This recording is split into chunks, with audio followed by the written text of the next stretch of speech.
இன்றைக்கி என்னோடய ஸ்டைலில் மோர் குழம்பு எப்படி பண்ணுறதுன்னு பார்க்கலாமா? ஒரு மிக்ஸி ஜாரில் என்னென்ன போட்டுருக்கேன் அரைச்சிக்கிறதுக்கு பாருங்கள்.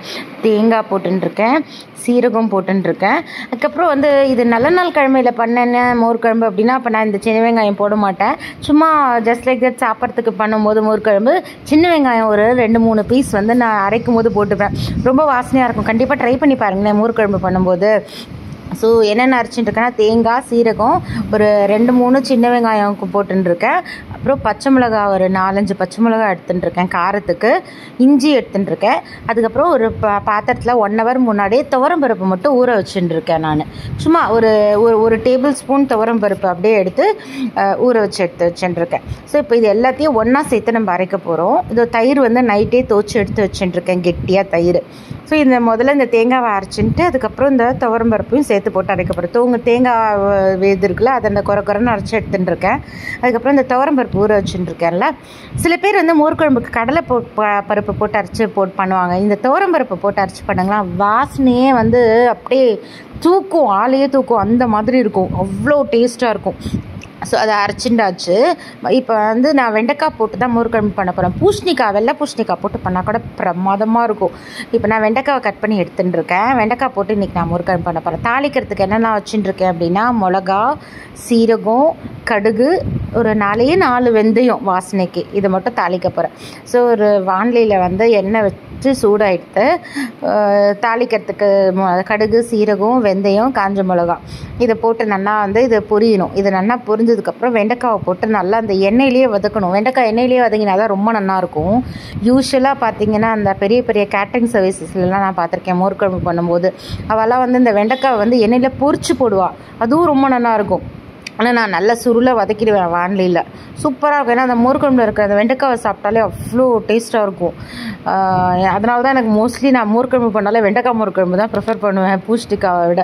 அவ்வளோதான். இப்போ எண்ணெய் நல்லா காஞ்சிடுத்து, இந்த கடுகெல்லாம் நல்லா வெடிச்சுட்டு இருக்கு. எண்ணெய் காஞ்சு இப்போ இது திருத்தி வச்சுட்டுருக்கோம்ல வெண்டைக்காய், அதை போட்டு வதக்க வேண்டியதான். நல்லா வதக்கணும். சுருளை கருவேப்பிலை போட்டுட்டேன், பெருங்காயமும் போட்டுட்டேன். இதுலேயே அந்த தயிரில் மிக்ஸில் பண்ணும்போது கூட கொஞ்சம் பெருங்காயம் போடலாம். இது ரெண்டுத்துலேயுமே நான் கொஞ்சம் பெருங்காயம் போட்டுப்பேன். அவ்வளோதான். ஸோ இப்போ வெண்டைக்காய் வானிலையில் போட்டுண்டாச்சு. இது நல்லா வதங்கணும். அது நல்லா சுருளை. ஏன்னா குழம்புல போட்டதுக்கப்புறம் நம்ம குழம்பு கொதிக்கலாம் வைக்க மாட்டோம். அந்த மோர் குழம்பு அதுலலாம் வேகிறதுக்கு இது ஆப்ஷன் இல்லை. அதனால் இந்த வானிலையிலேயே இந்த வதக்கிறதுலே வெண்டைக்காய் கம்ப்ளீட்டாக வெந்துடணும், 100% வெந்துடணும். ஏன்னா அதில் நம்ம மோர் குழம்புல கொதித்த மோர் குழம்புல தான் இதை சும்மா போட்டு ஒரே ஒரு கொதி பபிள்ஸ் வர வச்சு நம்ம இறக்க போகிறோம். அதனால் இதில் நல்லா வெந்து சுருளை வந்தால் தான் மோர் குழம்புல போட்டால் ரொம்ப நல்லாயிருக்கும் டேஸ்ட்டு. ஸோ இது எண்ணெயில் நல்லா இதை வதக்கின்னு இருக்கேன். இது ஒரு பக்கம் வதக்கும் போது என்ன பண்ண போகிறேன், தயிர் ரெடி பண்ணிக்க போகிறேன். ஸோ தயிர் துவச்சி வச்சுட்டு இருந்தால எந்த பாத்திரத்தில் மோர் குழம்பு பண்ண போகிறோமோ அந்த பாத்திரத்தில் கெட்டி தயிர் எடுத்துட்டு இதோ நல்லா சும்மா கரண்டிலே கடைஞ்சிட்டாச்சு. அப்படியே ஒரு மிக்ஸ் கொடுத்துட்டாச்சு நல்லா. அதை பாருங்கள், தயிர் திக்கான தயிர். இது ரொம்ப புளிச்ச தயிர்லாம் எடுக்கக்கூடாது, நல்லாவே இருக்காது மோர் குழம்புக்கு. ரொம்ப புளிச்சுலாம் போயிருந்ததுன்னா நான் ஃப்ரெஷ் தயிர் தான் எடுத்துப்பேன் எப்போவுமே. ஸோ தயிர் அதில் மஞ்சப்பொடி போட்டுட்டேன்.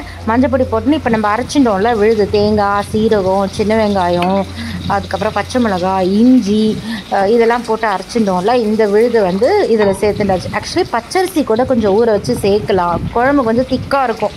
ஆனால் நான் பச்சரிசி போடலை. ஸோ அவ்வளோதான். ஸோ இப்போ குழம்பு கொஞ்சம் திக்காக இருக்குன்றதுக்காக தான் அதை பண்ணுறது. ஆனால் நான் போடல, எனக்கு ஆல்ரெடி குழம்பு திக்காக தான் இருக்கும். ஏன்னா தயிர் நான் திக்காக எடுத்துகிட்டு இருக்கேன். ஸோ இப்போ பார்த்தீங்கன்னா அவ்வளோதான், எல்லாம் அரைச்சின்றதையும் போட்டுண்டாச்சு, மஞ்சள் பொடியும் போட்டுண்டாச்சு. இப்போ நல்லா அதை மிக்ஸ் கொடுத்துட்டு கொஞ்சம் தண்ணி மிக்ஸி எல்லாமே கொட்டிண்டாச்சு. உப்பு போட்டுட்டேன். இந்த ஸ்டேஜ்லேயும் கொஞ்சம் பெருங்காயம் போட்டுருக்கேன். அங்கே வெண்டைக்காய் வதக்கும் போதும் பெருங்காயம் போட்டேன், தாளிக்கும் போது இந்த ஸ்டேஜ்லேயும் கொஞ்சம் பெருங்காயம் போட்டுருக்கேன். ஸோ அவ்வளோதான். இதை நல்லா ஒரு மிக்ஸ் கொடுத்து இதை ரெடி பண்ணி வச்சுட்டோம். அவ்வளோதான், மோர் குழம்பு வேலை ரொம்ப சிம்பிளாக முடிஞ்சிடும். அவ்வளோதான். இது ரெடி பண்ணி வச்சுட்டாச்சு அப்படின்னாலே பாதி முடிஞ்சுது. அவ்வளோதான் குழம்பு. இதோ இங்கே இந்த மீன்வேல் இந்த பக்கம் வெண்டைக்காவும் வதங்கிட்டே இருக்குது. இது நல்லா இன்னும் சுருளை வதங்கணும். இதை நல்லா சுருங்க வதங்கி இதை தூக்கி குழம்புல போட்டு ஒரே ஒரு கொதி கொதித்து கீழே இருக்கனாலே முடிஞ்சு. இதில் லேசாக உப்பு போட்டிருக்கேன். ஏன்னா அந்த வெண்டைக்காய்க்கு உப்பு ஏறலைன்னா என்ன பண்ணுறதுன்னு சொல்லிட்டு ஸ்லைட்டாக கொஞ்சமாக உப்பு போட்டு அந்த வெண்டைக்காய் வதக்கின்னு இருக்கேன். இப்போ பார்த்தீங்களா நல்லா சுருளை வந்துருக்கு, வதங்கி நல்லா சுருங்கிடுது வெண்டைக்காய். அவ்வளோதான். ஸோ வெண்டைக்காய் வதங்கிடுது அப்படின்னா இதை தூக்கி மோர் குழம்புல கொட்ட வேண்டியது தான் வேலை. பாருங்களேன், நல்லா வதங்கிடுது. இப்போ நான் வந்து எடுத்து மோர் குழம்புல அப்படியே கொட்டிட போகிறேன். நம்ம தயிர் பேஸ்ட் ரெடி பண்ணி வச்சுட்டோம்ல, அந்த தயிர் பேஸ்ட்டில் இதை வதக்கினதை எடுத்து கொட்டி அடுப்பில் ஏற்றி ஒரே ஒரு கொதி தான் விடணும். கொதியே விடக்கூடாதாங்க. ஸ்லைட்டாக சைடில் பபிள்ஸ் வந்ததுன்னா போரும், இறக்கணும். ஏன்னா இந்த தயிர் கலந்துருக்கும். நம்ம இதை கொதிக்க விட்டுட்டோன்னா அப்படியே திரியாக போயிடும், நல்லாவே இருக்காது மோர் குழம்பு. ஸோ இப்போ பார்த்திங்களா, நல்லா தாளித்து கொட்டினதை வந்து கொட்டி அடுப்பில் இப்போ தான் ஏற்றிருக்கேன். ஏற்றி ஒரே ஒரு கொதி சைடில் அப்படியே ஒரு பபிள்ஸ் வரும் பாருங்கள். ஒரு கொதி வந்ததுன்னா டப்புன்னு அப்படியே ஆஃப் பண்ணிடணும். பக்கத்துலேயே நின்றுக்கணும். இதை வச்சுட்டு நம்ம சைடில் வேறு வேலை பார்க்க போனோன்னா கொதிச்சு போயிடும், நல்லாவே இருக்காது மோர் குழம்பு. அப்படியே தண்ணியாக ஒரு பக்கம் கெட்டியாக அப்படி ஆகிடும். அந்த மாதிரி போகக்கூடாது. அதனால் அதுக்கு பக்கத்துலேயே பார்த்து ஒரு கலரிண்டே இருக்கணும். சைடில் ஒரு கொதி வந்துட்டுனா கொத்தமல்லி தூவி இறக்க வேண்டியதான். எனக்கு இன்னும் சைடில் லேசாக இப்போ தான் பபிள்ஸ் வர ஆரம்பிச்சிருக்கு. நல்லா கொத்தமல்லி கட் பண்ணி எடுத்து வச்சுட்டுருக்கேன்.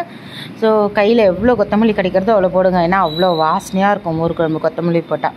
அவ்வளோதான். இப்போ கொத்தமல்லி போட்டாச்சு. இது நல்லா கொதிச்சுட்டு ஒரு கொதி வந்துடுதுன்னா இது அப்படியே இறக்க வேண்டியது தான். மோர் குழம்பு ரெடி. இதுதான் என்னோடய ஸ்டைலில் நான் மோர் குழம்பு பண்ணுவேன். கண்டிப்பாக ட்ரை பண்ணுங்கள். உங்களுக்கு இது பிடிச்சிருந்தது அப்படின்னா எனக்கு கமெண்ட்ஸில் சொல்லுங்கள் எப்படி இருந்தது மோர் குழம்பு அப்படின்னு சொல்லிட்டு. சரியா? என் சேனல் பிடிச்சிருந்தது அப்படின்னா கண்டிப்பாக என் சேனலுக்கு சப்ஸ்கிரைப் பண்ணுங்கள். என் வீடியோஸ்க்கு சப்போர்ட் பண்ணுங்கள். என்னோடய வீடியோஸை ஷேரும் பண்ணுங்கள். இதோ லைட்டாக கொதி வந்துடுது பார்த்தீங்களா? அவ்வளோதான். என்னோடய ஸ்டைலில் மோர் குழம்பு ரெடி. அவ்வளோதான். ஆஃப் பண்ண வேண்டியதான். இது சூப்பராக இருக்கும் சாதத்துக்கு கலந்துன்னு சாப்பிட்டா. Bye bye. Thank you so much.